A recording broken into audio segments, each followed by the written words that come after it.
معاف کرنے کا یہ مطلب نہیں کہ اس کو گلے سے لگایا جائے، اس کو دوست بنا لیا جائے۔ صرف ایک عہد کرنا ہوتا ہے کہ جو اذیت اس نے مجھے دی وہ میں نے اس کو نہیں دینی۔ انسان سمجھدار تب نہیں ہوتا جب وہ بڑی بڑی باتیں کرنے لگے، بلکہ انسان سمجھدار تب ہوتا ہے جب وہ چھوٹی چھوٹی باتوں کو سمجھنے لگے۔ باپ نے اپنے بیٹے کے کندھے پر ہاتھ رکھ کر پوچھا، بیٹا بتاؤ دنیا کا طاقتور انسان کون ہے؟ بیٹے نے جواب دیا کہ میں ہوں۔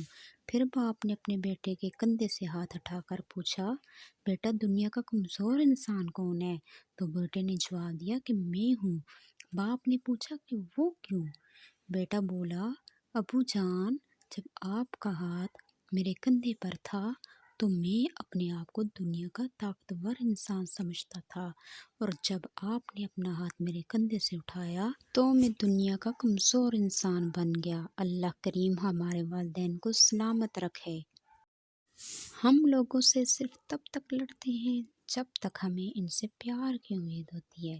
جب وہ امید ختم ہو جاتی ہے تو ہم لڑنا بھی بند کر دیتے ہیں۔ تم حق بات کہنے سے مت ڈرو، کیونکہ نہ کوئی تمہیں موت دے سکتا ہے اور نہ کوئی تمہارا رزق کم کر سکتا ہے۔